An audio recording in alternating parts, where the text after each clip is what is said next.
Greetings everyone, this is Tanya at I Love Iodine. This week's video is on burdock. This is an extremely delicious wild edible plant, and it's also extremely nutritious as well as highly medicinal. Before we get started, I'm not responsible for any injuries or illnesses that result from your actions. You are responsible to do your own research and most importantly, use your common sense. This information is brought to you solely as an educational guide with the best of intentions. It is imperative to always properly identify a plant before you even touch it, let alone consume it. Use this information along with quality field guides, other reliable sources, and or a knowledgeable forager to assist you. That said, if you do need any information on maybe field guides that I could recommend, do reach out, leave a comment. If you haven't subscribed, I would greatly appreciate it if you did. Also, if you could give this video a like, that would be really greatly appreciated as well. And now we're going to get started. We're going to talk about burdock. Burdock is a biennial. That means it has a 2-year life cycle. This is the second year. The reason we're starting with the second year before we start with the first year, we do have a little bit of first year if you look at the lower part of the right-hand side of the screen, is sometimes whenever you're trying to identify a plant, it's a first year and it's just the leaves are out, hasn't flowered yet, it's not very big. It's sometimes hard to identify, but if you can look around and maybe see, is there any of the second year around? Is there any of the the spent stalks from last year that are still persisting? That might help you make a better identification and be more confident in what you're doing. So it's always very important to maybe follow a plant through its seasons to get familiar with its growth patterns and also, the environment in which it likes to grow. Now this one is a non-native, so it comes into disturbed areas and settles in. You're not going to find this deep in, our native woodlands because it's not a native plant. It's introduced, it's going to come in disturbed sites. Also, I want to talk about burdock and the inspiration that it was for Velcro. Now these seeds are confined in these burrs. This is not one that the seeds can blow off like dandelions. So these actually attach to the fur of animals or maybe your socks or your clothes as you're hiking along. And that's how the seeds are transported to different areas. And that's how these plants get to be spread and find a more wide area for it to be in. So it's interesting. Now, burdock is in the Asteraceae family. That's the family we're going to find our asters, daisies, sunflower, dandelions, chicories, other plants that we're really extremely familiar with. And we're also going to know that we're going to talk about the genus. It's always important to know a little bit about the botany of their plants, even if you're just, a casual forager or slightly interested in plants. The reason being is because depending on where you are in the world, they're going to go by different names. But if you can actually know the technical, botanical things, those are usually something that is pretty universal. This one is in the Arctium species, in the genus rather, that's the species that we would call it. So we have a couple different types, and we have some varieties as well. So we're going to see a little bit of variability in the colors of the flowers, and we're going to see a little bit of variability in the size of the actual plant. We have the greater burdock and we have the lesser burdock. We have the Arctium lappa, which is the greater, and we have the Arctium minus. And apologize, my Latin is terrible. My English isn't much better, so I thank you for taking the time to deal with that. One day I might be a better English speaker, even though that's my alleged native language. Anyway, on the left-hand side, we have here the first year. We're going to see some leaves that are going to grow, and they're eventually going to form a basal rosette. We're going to see some more pictures of that. I'm also going to take you in my backyard. We're going to see the first year and the second year that's growing in June of 2022. And here we have the second year. We see it bolts up. We have that central stalk, and then there'll be some branching up at the top. And again, those burrs, you can see them here. You might be familiar with them. I used to get them on my clothes when I was a child. Did not like that very much. But, now I have a greater appreciation for it. And here, this is just the first year, just showing the shape of the leaf with some of the venation. And also, a very key way to identify this plant is to flip it over. Look at the underside of the leaves. You're going to see white wooliness. That's why these leaves aren't as palatable as some other leaves, maybe as a salad green. That's not the best uses for it. In fact, the leaves aren't even the best uses. In my opinion, it would be the taproot. We'll get into how we can prepare that and make a nice, delicious part of our meals. Now, before we get started, I want to point out colt's foot. This might be something that someone could get this confused with, because when you flip colt's foot, it's going to have that white underside as well. But note the difference in the leaf shape. The colt's foot is rounded The burdock is more pointed, long, kind of lance shaped like a dagger. Also, this one is going to have hair on its stalks like that. You don't want to be seeing that. That's going to help you with your identification. Also, coltsfoot, whenever it flowers, it's going to have yellow flowers like this. Now, the flowers come out before the leaves, so it's quite interesting. Don't get this confused for dandelion. Now, some people claim that this is edible. I would say no, because long term it does cause cancer and it's toxic to the liver. In the short term, maybe an emergency situation, use your own discretion on that one. It could be edible. It's not going to be, toxic, poisonous, like, say, the poison hemlock or the water hemlocks, which will kill you and soon. So please learn your plants. There is definitely some deadly ones. Now, looking at this, we actually just have on the left-hand side, we have burdock leaves and coltsfoot in the same actual area that are growing. So the red arrows are going to the coltsfoot. The yellow arrows are going to the burdock. We have a second year there, and we have some first year. Always know the plants around any plants you're trying to collect anything from. Do not intermix any, poisonous things into your food. And also be aware that there could be snakes or any other animals, spiders, whatnot. So just be mindful of what you're doing. That said, on the right-hand side here, we have the burdock. We have on the ground, we have some first year. We see they're kind of a lighter green than what we see with the second year, which is kind of a deeper green. But again, typically you are going to see a lighter, brighter green in the first year, especially when it's young, and then it's going to get a little darker as it gets older. Now, the taproot is definitely the best part of this plant. The second year is not where you want it at this point. Now, when it's already going to seed and it's flowered and everything like that. Because all that energy is going into the production of the flowers, going into the seeds. This thing is on its way out, and it is putting all of its energy into those seeds because it wants to have a healthy, seeds that are going to be able to support, new growth. What we would want is the first year. We want to wait until after the first hard frost. We want to get that taproot. So that's why we want to identify it. That's the ideal. Of course, if it was a survival situation, you take what you can get. But we're just going through the premise that, best case scenario. This plant is not toxic at any time, so don't worry about that. Some people say they could be sensitive to the leaves, but there's people that say they're sensitive to a lot of things. And of course, one person could be allergic to something and somebody else isn't allergic to it. So, but typically this plant, isn't something like poison ivy. It's going to cause rashes, and it's not a toxic plant. But again, you could be allergic to it. Anything is possible.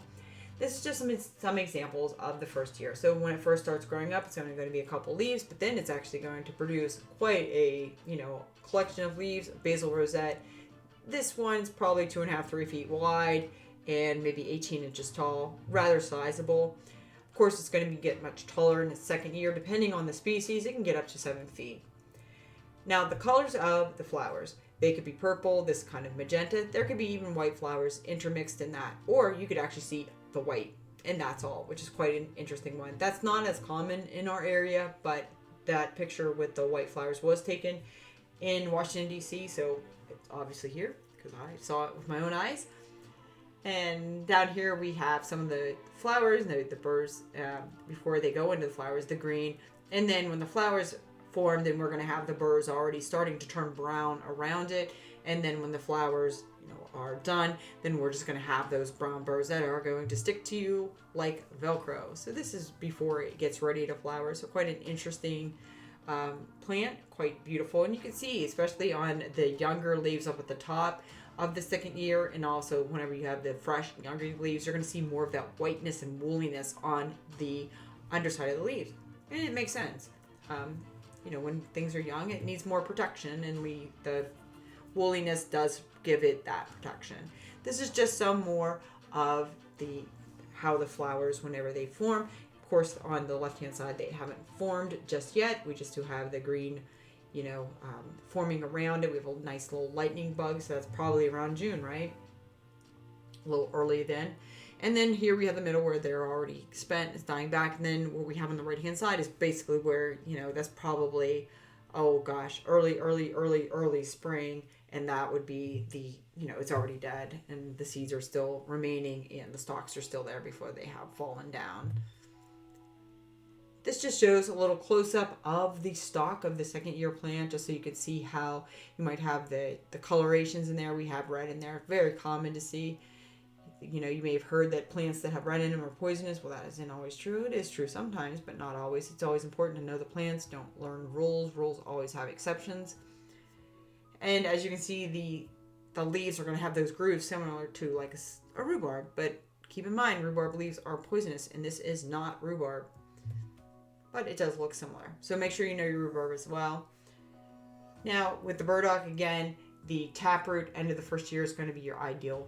And you want to wait till that first hard frost, because at that point, the leaves have been collecting that energy from the sun, chlorophyll, photosynthesis, all those things we learned in biology in high school, right?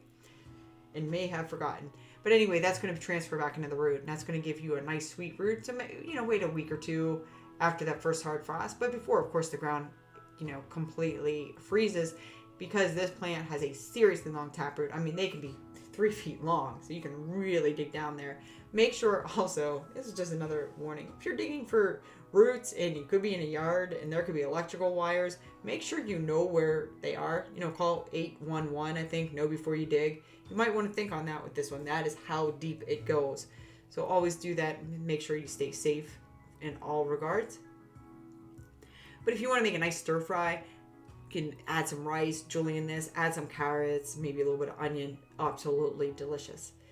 Also, you could juice that root. You can make tea out of it, chop it up. You know, you can throw it in a blender if you have a strong, you know, very good blender, like a, you know, that can sustain things. And, you know, because it can be a little, you know, depending on how strong your blender is. Just, you know, don't break your blender is all I'm saying. You can roast it. You can saute it. Makes a nice, it's a root vegetable, so make a root vegetable bake. That's always a quite delicious side as well. Immature flower stalks you can eat. You can peel the stalks, you can eat them raw, juice them, steam them, boil them in salt water. Everything is better in salt water, in my opinion. We do need salt to survive. Our body, our cells are running on sodium channels, at least most of them. I can't say all, but many of them do on sodium ion channels. So we definitely need sodium in part of our diet. Anyway, leaves, you can juice, blend, steam. They make a great wrap for cooking fish. Like say you're out in the wild, campfire, someone got a fish. There's no way to cook that right on the grill. Say you forgot your cookware. You can actually wrap this in there and then roast it in there, and it makes a nice little way to cook it. And you can also use it as a plate in the wild. You find some food, you don't have anything to eat it on, you forgot your paper plates, and that's a good thing. Always be mindful of the environment. Try to reuse, recycle, and reduce your use of things. Anyway, medicinally, antioxidant, antibacterial, anti-inflammatory, the leaves, you can use as poultice or wash. It's very helpful for dry skin, acne, psoriasis, minor burns, and eczema. Now, the root is a very powerful medicine. It is a strong diuretic. It has diaphoretic properties. That means it induces sweating. It is known as a blood purifying agent. It supports your liver, your kidney. It helps with gout in both your kidneys. It's not selective. So it should say liver and kidneys. But for those out there that only have one kidney, this would help for you as well. And there are people that truly only have one kidney. Anyway, detoxification is part of the Asiac blend with slippery elm. And you're going to use that inner bark for that. And sheep sorrel, that's actually a small growing plant. Slippery elm is a tree, if you're not familiar. Indian rhubarb or turkey rhubarb, there's debate on which one is better. I would say which one is better is the one that you have around where you are. Let's not be that picky, right? This is the end of this part of the presentation. Please stay for the rest, where we're going to go outside and look at this plant in my yard. I have a first year growing and a second year. Considering the size of the second year, I do regret that I didn't go out there and get that top root. Anyway, that being said, thank you for your time and attention. I really appreciate it. Peace and love, everyone. Backyard. So we're just going to look at this first year burdock, which is a really nice specimen growing out here by my shed. You got some cleavers growing here, which is a nice edible square stem, whorled leaves. Make sure you, when you're foraging, you want to know what's around it. You want to make sure there's nothing poisonous. We have a flea bane over here. That's completely fine. I am also aware that there is some nightshades that grow near here. So I'll make sure that, you know, whenever I'm digging up the root of this one later on, that I don't get any of that. It's actually the eastern black nightshade, which is not a plant you want to be consuming. So this is a first year burdock. Again, it's a biennial. So we're going to look at a second year in a minute, and we're going to see how that stalk grows up. One of the key identifiers for this is the first year you're going to have a rosette. That's one of the things. Two, you have these really large leaves. And when you touch them, again, don't touch things unless you know what they are, because there are plants out there like poison ivy, Virginia creeper, poison sumac that will give you a rash. And then there's some other plants that actually have the toxic alkaloids going through your skin. You don't want that. But this one is not, and I already know that, so I can definitely touch and get that identification and that feel, be 100% certain. But I'm already that, but I'm just helping with this. But the other way is, now that we know that it's a safe plant to touch, we can actually check it out and inspect it. When we look at the underside of the leaves, we see how much lighter they are, especially on some of the younger ones. We see that very, super light. There's a little fuzziness, definitely what's going on there. So if we were to get close, I don't know how this lens will see it, but you can see that it's basically very woolly down there. And as stated, whenever we dig in there and we see that it's all coming from a rosette, all the leaves, what this will do this year is stay low growing to the ground like such. And now with harvesting the root, which is definitely the prime part of this, is you want to wait until after the first hard frost, as stated, dig up that root. You want to let those leaves die back because it's all summer and into the fall. It's storing the energy in the leaves. Once it realizes, the cold, it goes into the dormancy. We have to allow a little bit of time for the energy from the leaves to transfer back down in the roots. So allow at least a week or two after the first hard frost to let those leaves wilt down and let the energy go back into the root. So this is just what we have here, a different perspective. Definitely common to see some pink, and what we have also too is we have a groove stem, kind of like you would see with celery or rhubarb. Don't eat leaves of rhubarb; they are poisonous. Eat the stalks if you're so inclined. This is not a rhubarb. It does look similar. That is a lookalike to this. Make sure you do know the difference to those two plants. And again, we've talked about the medicinal properties and the edible properties of this roots. Of course, stated you can use the leaves. They're large.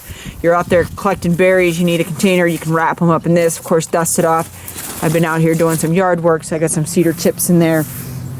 And all right, without much further ado, give me a moment. I will go to the other side of the yard and we will look at a second year.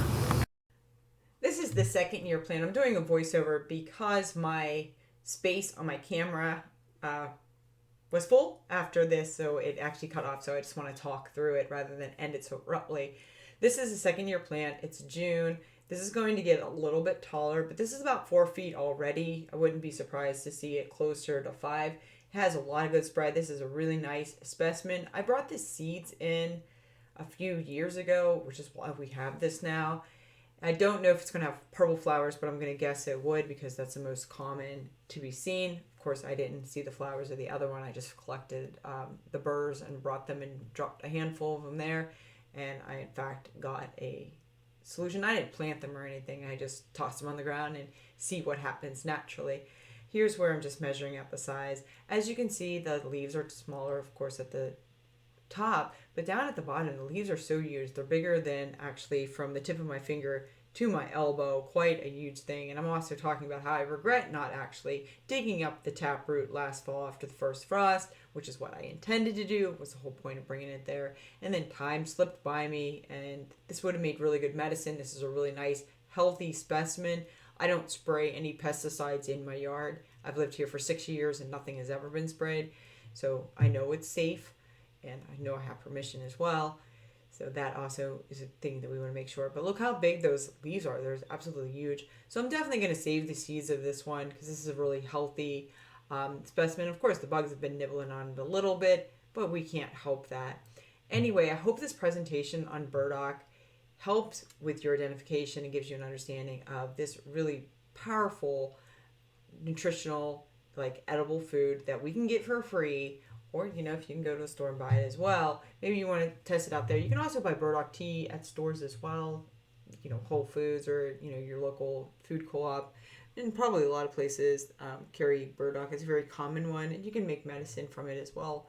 Also, on my other channel, I've been putting longer videos that are covering numerous plants. So if you're interested in listening to those, they're a little bit drawn out. And I don't have timepieces in there that's going to go to specific plants. I might add those in the future once time permits. But if you want to listen to a whole presentation on some of the wild edible medicinal plants in the eastern United States, there are two over on a different channel. I'll put the description below. You can definitely check that out. I'll also be putting one on berries out there in the coming weeks. I've already done the presentation, and we're going to do a voiceover again and re-record it.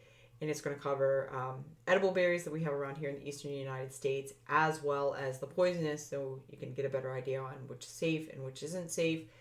I think it's very important to know your poisonous plants as well as your edible plants. The more we know, the better off we are in almost any aspects of life. Hope this was a benefit to you. Peace and love, and I'll check you out in the next one. See ya.